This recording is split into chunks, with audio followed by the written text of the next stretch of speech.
नमस्कार मित्रांनो, दिलीप थोरात स्वागत आहे माझ्या दिलीप ब्रो टॉक्स चॅनलमध्ये. मित्रांनो, तुमच्या मनामध्ये एखादी इच्छा आहे का? माणसाला यश का मिळत नाही मित्रांनो, त्याचा कधी विचार केला आहे? कारण माणूस हा विचार करत नाही की त्या आपल्याला यश का मिळत नाही. कारण तो काय करतो, यश मिळवण्यासाठी प्रयत्न करत असताना त्याला खूप साऱ्या अडचणी येतात. अडचणी येत असताना त्या विचार करतो की अशा अडचणीमध्ये आपण जरी काम करत राहिलो तरी आपल्याला यश मिळणार नाही, म्हणून तो प्रयत्न सोडून देतो मित्रांनो. आणि प्रयत्न सोडल्यानंतर निश्चित त्याला अपयश येतं मित्रांनो. पण जिद्द, कष्ट आणि मेहनत ही सगळ्यात महत्त्वाची आहे. त्यासाठी मी एक तुम्हाला उदाहरण सांगणार आहे मित्रांनो. जगामध्ये सगळ्यात श्रेष्ठ असा देश आहे अमेरिका. त्या अमेरिकेमध्ये एक महत्त्वाकांक्षी माणूस राहत होता. त्याचं नाव होतं जेकब मित्रांनो. त्या काळामध्ये अमेरिके सरकारने एक प्रस्ताव मांडला होता की आम्ही काही सरकारी जमीन भाड्याने देऊ, थोडं भाडं आपण द्यायचं आणि त्या जमिनीतून आपण सोन्याच्या खाणी आम्हाला मिळवून द्यायच्या मित्रांनो. सोन्याच्या खाणी मिळवून देण्यासाठी जेकब नावाच्या एका महत्त्वाकांक्षी माणसाने प्रयत्न केला मित्रांनो.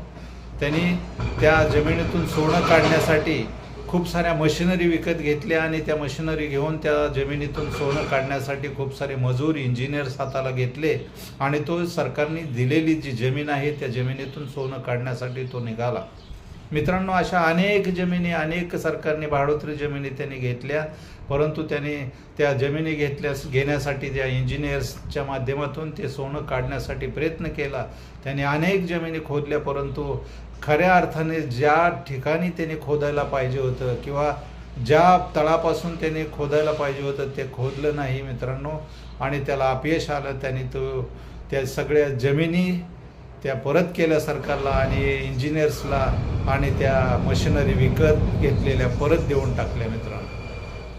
परंतु ज्या व्यापाऱ्यांनी त्या मशिनरी घेतल्या, मला सांगा, ह्यांनी कोट्यावधी रुपयाच्या त्या मशिनरी घेतल्या, परंतु अगदी कमी किमतीमध्ये त्या इंजिनियर्सला, त्या व्यापाऱ्याला त्यांनी त्या जमिनी विकून टाकल्या मित्रांनो. परंतु विकत घेत असताना त्या व्यापाऱ्यांनी विचार केला की आपल्याला लाखो करोडो रुपयाच्या मशिनरी अगदी स्वस्तात मिळाल्या आहेत. मग अशा मशिनरीच्या माध्यमातून आपण यांनी खोदलेल्या ज्या जमिनी आहेत, खदानी आहेत, त्याच्या आणखीन जर खोदलं आपण, ह्याने समजा 12 फूट 15 फूट खोदलं असेल तर आणखीन आपण 3, 4, 5 फूट आपण खोदूया, बघूया आपण त्याच्यामध्ये सोन्याच्या खाणी मिळतात का, असा विचार त्या व्यापाऱ्याने केला. आणि मित्रांनो, पुन्हा एकदा त्या अमेरिकन सरकारकडून त्या जमिनी भाड्याने घेतल्या त्या व्यापाऱ्याने आणि खोदायला सुरुवात केली. आणि अक्षरशः झालं काय मित्रांनो, त्यांनी 15 फूट खोदलं असेल तर त्या व्यापाऱ्याने 5 फूट खोदलं आणि निश्चित त्याला सोन्याच्या खाणी मिळाल्या. तो आनंदित झाला की जवळजवळ 90% काम तर त्या जेकब नावाच्या महत्त्वाकांक्षी माणसाने केलं होतं. राहिलं होतं 10% काम, ते 10% काम त्या व्यापाऱ्याने केलं आणि त्याला त्या सोन्याच्या खादानी मिळाल्या मित्रांनो. म्हणजे आणखीन थोडं जर कष्ट त्या जेकबने घेतलं असतं तर निश्चित त्याला सुद्धा सोन्याच्या खाणी मिळाल्या असता मित्रांनो. असा हा जिद्दी माणूस जेकब होता, परंतु अपयश घेऊन बाहेर पडला मित्रांनो. आणि त्या व्यापाऱ्याला यश मिळालं आणि अरबो रुपये त्या व्यापाऱ्याला मिळाले. विषय असा आहे मित्रांनो की जेकब हा महत्त्वाकांक्षी होता, तरी त्याने काम हे अर्धवट सोडल्यामुळं त्याला बिलकुल फायदा झाला नाही, त्याला अपयश आलं.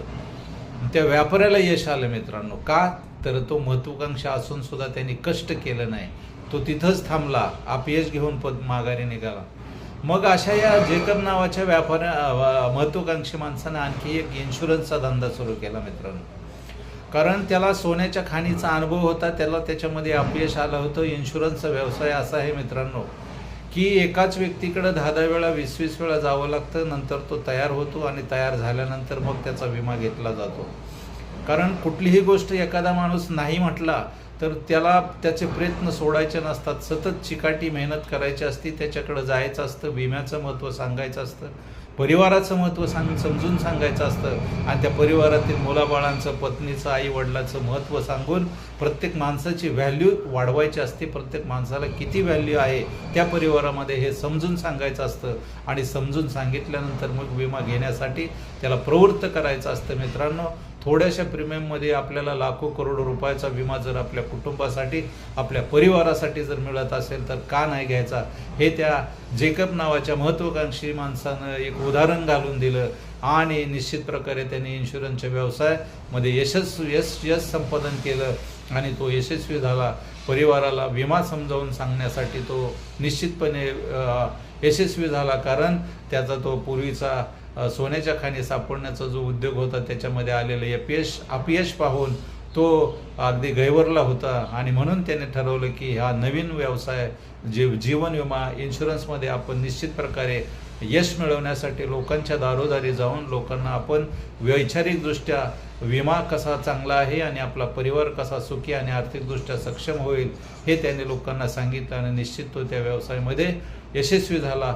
तर मित्रांनो, मला आपल्याला थोडंसं यातून सार असं सांगायचं आहे की थोडंसं कष्ट आपण केलं, थोडीशी मेहनत आपण केली, थोडीशी जिद्द आणि चिकाटी आपण जर दाखवली तर निश्चित कोणत्याही व्यवसायामध्ये यश मिळतं. मित्रांनो, फक्त प्रयत्न आणि कष्ट करण्याची जी चिकाटी आहे, कुवत आहे, क्षमता आहे, ती कधी सोडायची नसते. मित्रांनो, हा आजचा एपिसोड कसा वाटला मित्रांनो, तो माझ्या दिलीप ग्रोथ टॉक्स चॅनलला आपण कमेंटच्या माध्यमातून कळवा आणि माझ्या या चॅनलला सबस्क्राईब करा, व्हिडिओला लाईक करा, कमेंट्स करा, शेअर्स करा आणि सपोर्ट करा. मित्रांनो, धन्यवाद.